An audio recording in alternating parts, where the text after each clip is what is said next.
Good morning, 12th class. How are you all? Hope you all are good class.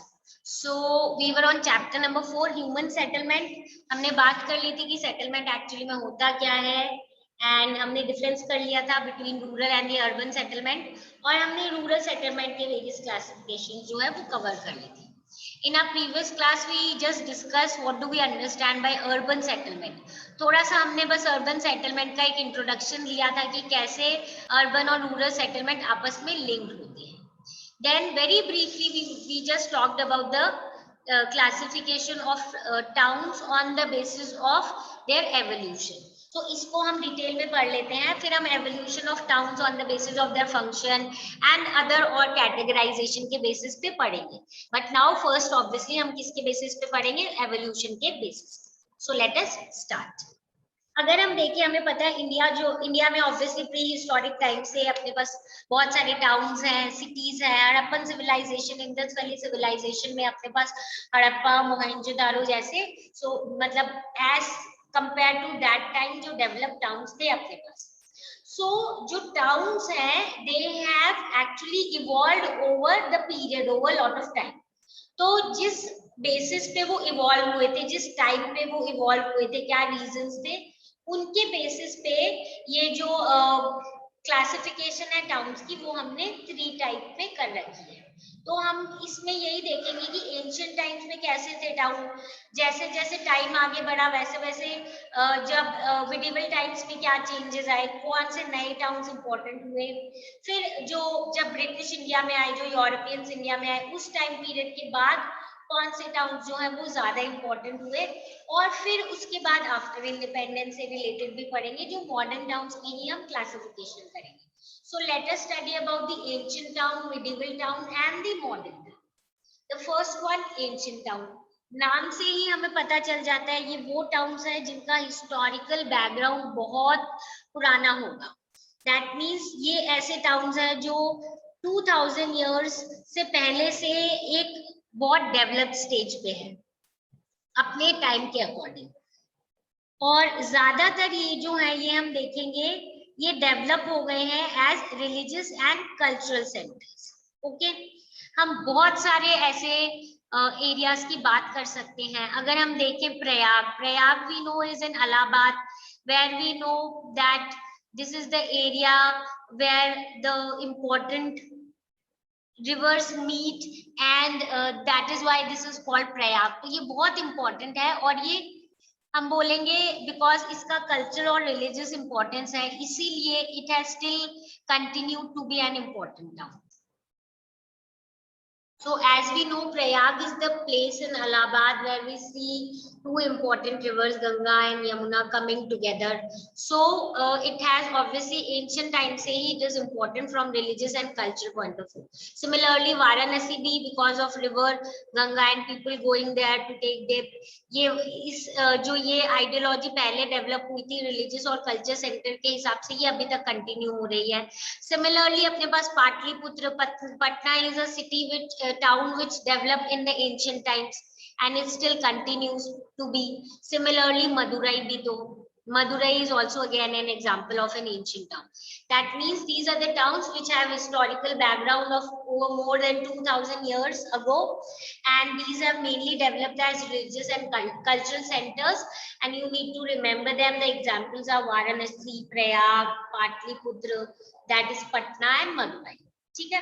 Now coming on to the medieval towns. With the name only obviously हमें पता चल जाता है जो medieval towns में important हुए होंगे वो वाले टाउन्स है ये. तो about 100 of the existing towns have, we can say, their origin or their gaining importance, their roots in the medieval period. ज्यादातर ये जो मिडिवल टाउन्स हम जिनको नेम देते हैं ये वो वाले टाउन्स हैं जो डेवलप हुए थे एज हेडक्वार्टर्स ऑफ किंगडम्स. यानी जो नए किंगडम्स आ रहे थे ना उनके हेडक्वार्टर्स, उनकी कैपिटल के फॉर्म में ये डेवलप हुए थे. ठीक है. तो ये जो है ये जनरली ये फोर्ट टाउन्स के फॉर्म में डेवलप हुए थे. फोर्ट इनके चारों तरफ डेवलप कर दिए गए थे फॉर प्रोटेक्शन, डिफेंस पर्पसेस. सो इसके एग्जांपल्स हैं अपने पास Delhi, Hyderabad, Jaipur, Lucknow, Agra, Nagpur. So just take into consideration Delhi जो आज इतना important है for India was not that important in the ancient times, because तब mainly पाटलिपुत्र जो है that was important and other centers, but medieval times में बहुत important हो गया था। तो वैसे ही दिल्ली, हैदराबाद, जयपुर, लखनऊ, नागपुर एक्सेट्रा, ये 4 टाउन्स ऐसे डेवलप हुए थे मिडिवल पीरियड में। ओके, और ये हेडक्वार्टर्स किंगडम्स के मेन कैपिटल्स हुआ करते थे। ठीक है, थर्ड हम आ जाते हैं मॉडर्न टाउन्स में। Modern towns as the name suggest, जब ब्रिटिश और यूरोपियंस इंडिया में आए तो उनके लिए मेन पर्पस क्या था, हमें पता है वो ट्रेड के पर्पस से आए थे। जनरली कोस्टल लोकेशंस को उन्होंने बहुत डेवलप किया था, एज ट्रेडिंग पोर्ट्स रखा था, जैसे कि सूरत, दमन, गोवा, पौंडीचेरी, और लेटर उन्होंने और एरियाज को ऐसे डेवलप किया था जिसमें 3 प्रिंसिपल एरियाज थे। बॉम्बे, जिसको आज हम मुंबई बोलते हैं, Madras which is called Chennai, and Kolkata, जो हम कोलकाता अब बोलते हैं, that was initially called Calcutta. ठीक है, सो ये हम देखते हैं कि बॉम्बे, मद्रास और कैलकाटा जो उस टाइम नाम थे, ये मेन ट्रेडिंग पॉइंट्स थे, मेन ट्रेडिंग सेंटर्स जो हैं ये बिल्ड किए गए थे by British in their own style, और ये ऐसे हैं which still continues to be very important, but ये डेवलप उस बेसिकली हम बोल सकते हैं मॉडर्न टाइम्स में हुए। फिर धीरे धीरे हम देखेंगे डायरेक्टली क्या हुआ कि इनके ऊपर डोमिनेशन ऑब्वियसली या तो प्रिंसली स्टेट्स का हो गया, या धीरे धीरे और इनमें चेंजेस आने लग गए, ये कुछ एडमिनिस्ट्रेटिव सेंटर्स बन गए, and there were other also you can say towns that were developing. Okay, so अब हम देखेंगे यहाँ पे, let us talk about somewhere, हम थोड़ा सा इसको देखेंगे कि इंडिपेंडेंस के बाद क्या चेंजेस आए। तो बिफोर इंडिपेंडेंस कुछ और एरियाज जो हैं, ये जो हमने अभी बात की है मॉडर्न वाले एरियाज की, इनको हम सब लोग अपने कंट्रोल में लेना चाहते थे, चाहे प्रिंसली स्टेट्स हो चाहे ब्रिटिश थे, वो तो ऑब्वियसली कंट्रोल करना ही चाहते थे। और उसके बाद कुछ नए ऐसे सेंटर्स भी डेवलप हुए जहां पे इस टाइम के जो अभी भी कुछ existing powerful so called kingdoms थे, जैसे कि प्रिंसली स्टेट्स वगैरह थे, उन्होंने जो अपने एडमिनिस्ट्रेटिव सेंटर्स बनाए थे, या कुछ एरिया जो हम बोल सकते हैं कि इम्पोर्टेंट हुए थे फॉर द ब्रिटिश, क्योंकि उन्होंने उसको एज समर रिजॉर्ट्स के फॉर्म में डेवलप किया था। There were few important areas where they used to go and somewhere enjoy their time. इसके अलावा नए सिविल और एडमिनिस्ट्रेटिव मिलिट्री एरियाज भी डेवलप हुए थे। ओके, फिर धीरे धीरे जहाँ पे मॉडर्न इंडस्ट्रीज जैसे जमशेदपुर वगैरह जो है, these can again be considered and these important areas which evolved around 1850 and became important town before independence, मतलब ये डेवलप हो रहे थे।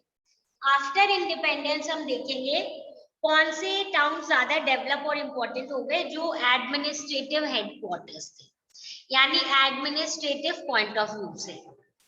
Generally, not always, I am repeating, not always but generally जो हमारे स्टेट्स के कैपिटल्स हैं, that is the administrative headquarters, वो ऐसे एरियाज थे जो ज्यादा डेवलप हुए थे, चाहे चंडीगढ़ हो, गांधीनगर हो, दिसपुर हो, भुवनेश्वर हो। इसके अलावा इंडस्ट्रियल टाउन्स भी डेवलप हुए थे, जहाँ पे इंडस्ट्री सेटअप की गई थी, उसके आसपास लोग सेटल हो गए और वो सिटीज भी और वो टाउन्स भी डेवलप होने लगे, जैसे दुर्गापुर, भिलाई, सिंदरी एंड बरौनी। कुछ ओल्ड टाउन्स जो हैं वो भी अब डेवलप होने लग गए as satellite towns around the metropolitan. हमें पता है इंडिया की जो मेट्रोपॉलिटन सिटीज है, they are really expanding, population बहुत ज्यादा उनमें एक्सपैंड हो रही है, तो उनके जो सराउंडिंग एरियाज है उनको इंक्लूड कर दिया जाता है और उनके आसपास भी बहुत सेटलमेंट होने लगती है, और एडमिनिस्ट्रेशन जो है, ब्यूरोक्रेसी और जो हमारे गवर्नमेंट है, वो भी उसको क्या करने लग जाती है, डेवलप करने लग जाती है। सो ऐसी एरियाज भी धीरे धीरे इंपॉर्टेंट टाउन्स के फॉर्म में डेवलप होने लग जाती है, जैसे गाजियाबाद, रोहतक, गुरुग्राम जो है, आपको पता है दिल्ली के अराउंड ये सारे डेवलप हो गए हैं, because Delhi itself is one of the cities which was it seemed पूरी, it was so पॉपुलेटेड और इतना ज्यादा क्राउडेड हो गई थी कि अब बहुत जरूरत हो गई थी कि थोड़ा रिलीज की जाए पॉपुलेशन थोड़ी आउटर एरियाज। तो गवर्नमेंट की पॉलिसीज के थ्रू उसके आसपास की जो अराउंड सराउंडिंग एरियाज है वो भी टाउन्स के फॉर्म में डेवलप की जाने लगी। अब धीरे धीरे एक और चीज हम देख रहे हैं, कुछ कुछ रूरल एरियाज जहाँ पे स्कोप है वहां पे बहुत ज्यादा इन्वेस्टमेंट करने के बाद वहां पे भी मीडियम और स्मॉल टाउन्स डेवलप किए जा रहे हैं। वहां पे ऐसे इकोनॉमिक अपॉर्चुनिटीज दी जा रही है, इस तरीके से इन्वेस्टमेंट किया जा रहा है, चाहे इंडस्ट्री की सेटअप हो, फैक्ट्री सेटअप हो, एम्प्लॉयमेंट अपॉर्चुनिटीज हो, कंस्ट्रक्शन वर्क वगैरह अच्छा हो, इस टाइप से उसको कोशिश कर रहे हैं। और धीरे धीरे हमारे पास मीडियम और कुछ स्मॉल टाउन्स भी डेवलप हो रहे हैं ऑल ओवर आवर कंट्री। ठीक है, so before moving on with the next topic, we'll quickly move with whatever we have done today about the evolution of towns with respect to their evolution. सबसे पहले अगर हम देखें तो हमारा ancient, medieval और मॉडर्न टाउन है on the basis of evolution. Ancient town जिनका हिस्टोरिकल बैकग्राउंड ओवर 2000 ईयर्स से पहले का है, एग्जाम्पल्स इसके प्रयाग, पाटलिपुत्र, मदुराई, वाराणसी है। मिडिवल जो मिडिवल टाइम में ज्यादा इंपॉर्टेंट हुए थे, जैसे दिल्ली, हैदराबाद, जयपुर, फोर्ट सिटीज थे, हेडक्वार्टर्स थे किंगडम्स। ब्रिटिश के आने के बाद ट्रेड सेंटर्स इनिशियली डेवलप हुए थे और फिर main 3 areas Mumbai, Chennai, Kolkata develop हुए। एंड देन उसके बाद हम देखेंगे कि इनका डोमिनेट बहुत एरियाज जो बढ़ रही थी, चाहे प्रिंसली स्टेट्स हो, तो इनके एडमिनिस्ट्रेटिव सेंटर्स जो हैं उन पे भी इम्पोर्टेंस समवेयर होने लग गई और वो धीरे धीरे टाउन्स बनने लग गए।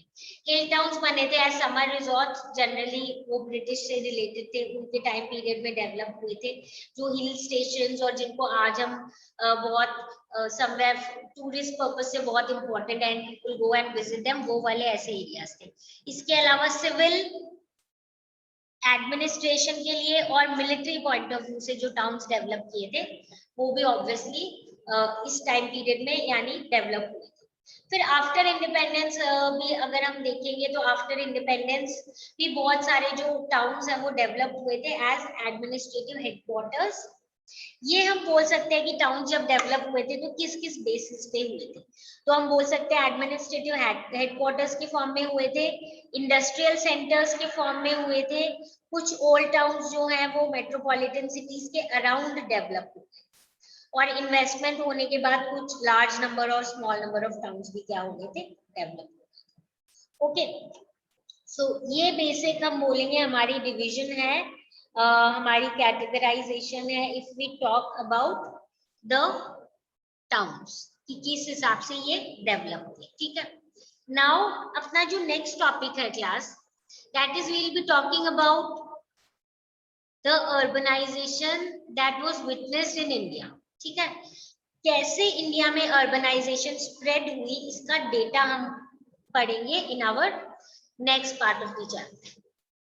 सो जल्दी से देख लेते हैं, फिर अपने नेक्स्ट क्लास में कंटिन्यू करेंगे। The level of urbanization is measured in terms of urban population to the total population. Very simple. If I ask you, हम निकालते हैं कि इंडिया का level of urbanization क्या है, तो percentage में how will you take out the level of urbanization of India?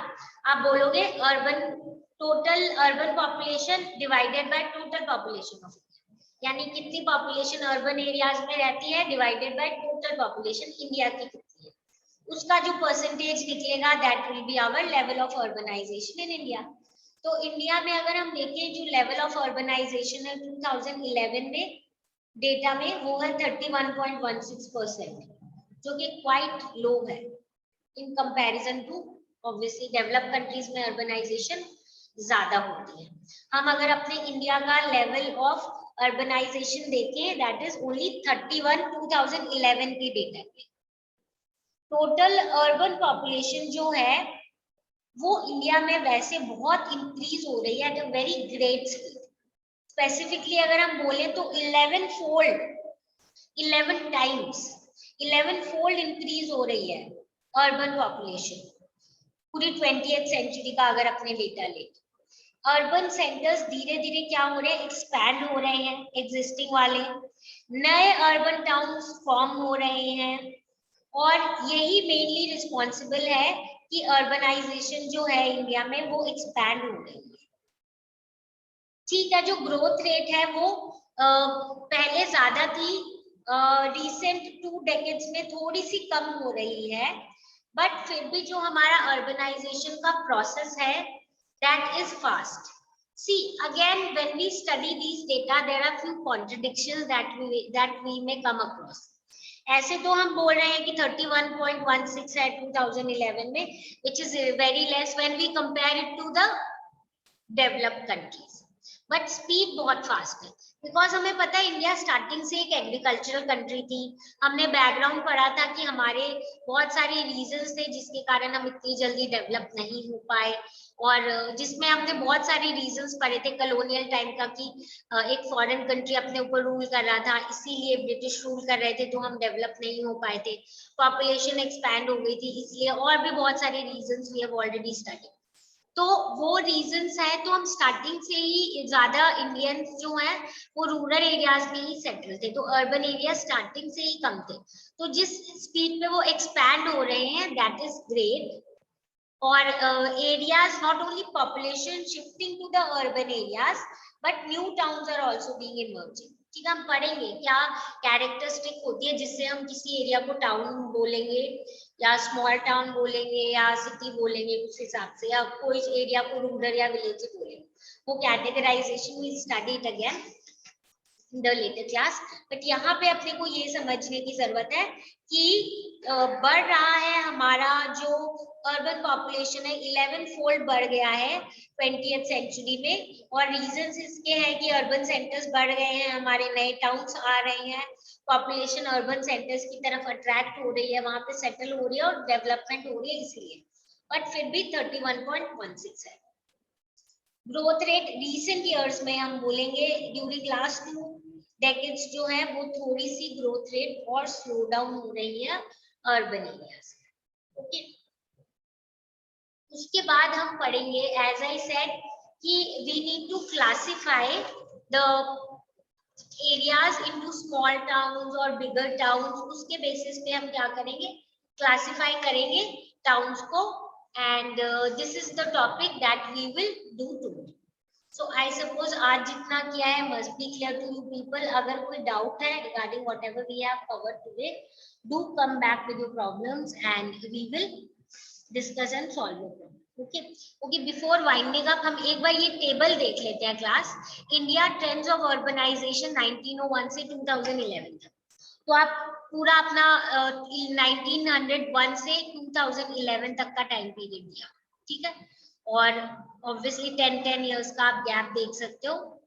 तो उसमें देखो नंबर ऑफ टाउन्स जो है कैसे एक्सपैंड हो रहे हैं। इनिशियल ईयर में जरूर थोड़े से कम हुए थे, but then you can see that they are increasing। okay, और obviously centers increase हो रहा है तो population भी increase हो रही है at a higher rate। And then उसके बाद हम यही देखेंगे कि अगर ये तो हो गया इन नंबर्स, बट परसेंटेज के फॉर्म में अगर देखें पॉपुलेशन, और फिर हम population in comparison to obviously the whole population, और फिर फाइनली ग्रोथ रेट की किस हिसाब से ग्रोथ हो रही है according to the 10 years. Okay, so ये अपने को बताता है एक पूरा इतना टाइम स्पैन 1901 से 2011 तक के टाइम पीरियड में कैसे नंबर ऑफ टाउन्स इंक्रीज हो रहे हैं, क्या परसेंटेज टाउन्स और अर्बन एरियाज में रहते हैं। और यहाँ पे देखो this data we have studied about this data 2011 का, बट इससे पहले कैसे स्लोली इंक्रीज हुई है एंड फाइनली बीच में कभी कम भी हुई है बट जनरली एक्सपैंड ही हो रही है, because of which we have reached to this point। ठीक है, so ये टेबल भी अपना थोड़ा क्लियर हो गया है। if you have any doubt as I said relating to whatever topic we have covered today, just come back with your problems, we'll discuss and solve it। do give the pages that we have covered a reading so that आप अपने doubts जो हैं वो clear कर। okay, so meet you all now in the next class।